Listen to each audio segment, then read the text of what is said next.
Shalom, selamat pagi saudara-saudari yang terkasih di dalam Tuhan Yesus Kristus.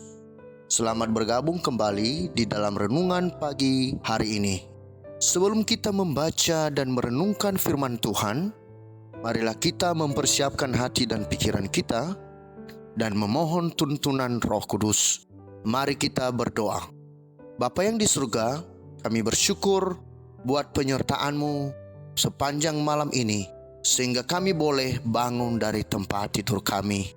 Untuk memulai hari kami pada pagi hari ini Bapa, kami mau mendengarkan sebagian dari firman-Mu. Kami mohon Engkau tuntun hati dan pikiran kami, agar kami memahami dan mengerti kebenaran firman-Mu. Dan kami boleh melakukannya dalam kehidupan kami sepanjang hari ini. Di dalam nama Yesus kami telah berdoa. Amin. Saudara-saudari yang dikasihi Tuhan, renungan firman Tuhan bagi kita pada pagi hari ini terambil dari 1 Tesalonika pasal 5 ayat 12 sampai ayat ke-15. Saya akan membacakannya untuk kita. Kami minta kepadamu, saudara-saudara, supaya kamu menghormati mereka yang bekerja keras di antara kamu, yang memimpin kamu dalam Tuhan dan yang menegur kamu, dan supaya kamu sungguh-sungguh menjunjung mereka dalam kasih karena pekerjaan mereka. Hiduplah selalu dalam damai seorang dengan yang lain.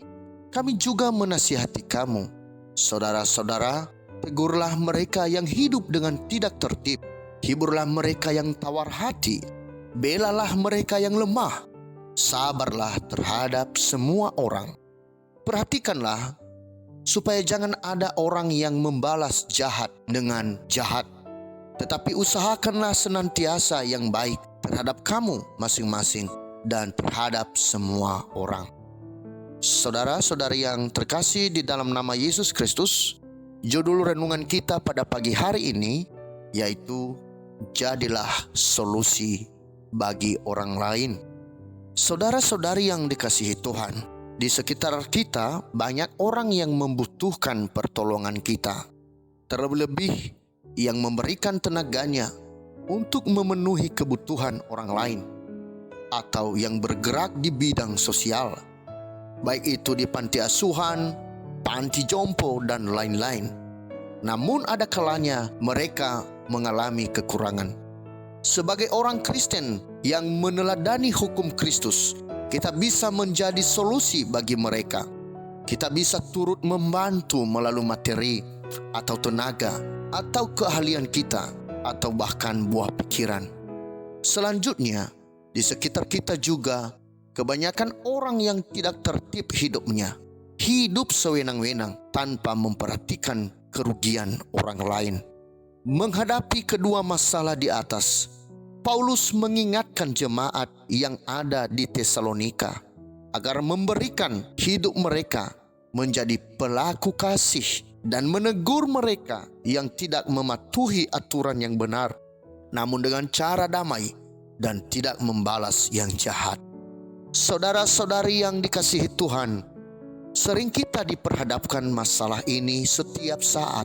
Maka yang dibutuhkan dari orang percaya adalah kerelaan untuk berkorban, memberi waktu, materi, buah pikiran, dan tenaga sekalipun bagi orang lain, agar tidak hidup sebagai orang yang egois dan individualisme. Kita diciptakan Tuhan sebagai makhluk yang memiliki interaksi sosial dengan orang lain. Pepatah mengatakan, manusia tidak bisa hidup sendiri tanpa bantuan orang lain. Mengasihi dan menegur adalah mewujudkan sesama kita menjadi manusia yang bertumbuh di dalam iman dan perbuatan. Mari jangan berdiam diri saja. Jadilah solusi bagi orang lain. Demikianlah renungan kita pada pagi hari ini. Tuhan memberkati. Kita akan menutup renungan dalam doa. Tetapi jika saudara ingin didoakan secara khusus, hubungi email kami. Kerinduan kami agar channel ini menjadi berkat bagi banyak orang. Mari kita berdoa.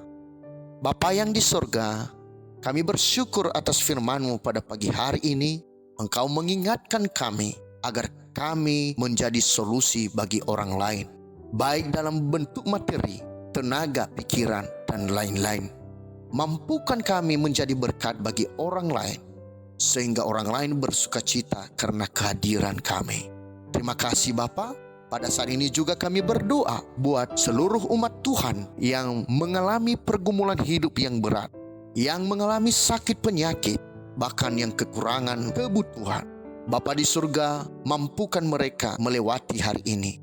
Berikan mereka kekuatan, sembuhkan mereka, hibur mereka dengan kuasa Roh Kudus-Mu. Bahkan Engkau mencukupkan segala kebutuhan mereka Bapa. Kami juga berdoa buat para pemimpin kami, mulai dari pusat sampai ke daerah. Mampukan mereka di dalam melaksanakan roda pemerintahan yang Tuhan percayakan kepada mereka. Dan biarlah program-program pemerintah menjadi jawaban pergumulan bangsa dan negara ini, terlebih di dalam melewati pandemi COVID-19. Bapa yang di surga, kami juga menyerahkan di dalam tangan Tuhan seluruh aktivitas kami dan studi kami sepanjang hari ini. Tuhan pimpin kami untuk mengerjakannya dan melakukannya. Di dalam nama Yesus kami telah berdoa. Amin. Saudara-saudari, mulailah harimu, kiranya kasih dan anugerah Tuhan senantiasa melimpah di dalam kehidupanmu. Dan muliakanlah Tuhan di dalam setiap aktivitasmu dan jadilah saksi hidup bagi firman-Nya. Roh Kudus menyertai kita semua. Sampai berjumpa kembali di renungan berikutnya. Tuhan Yesus memberkati.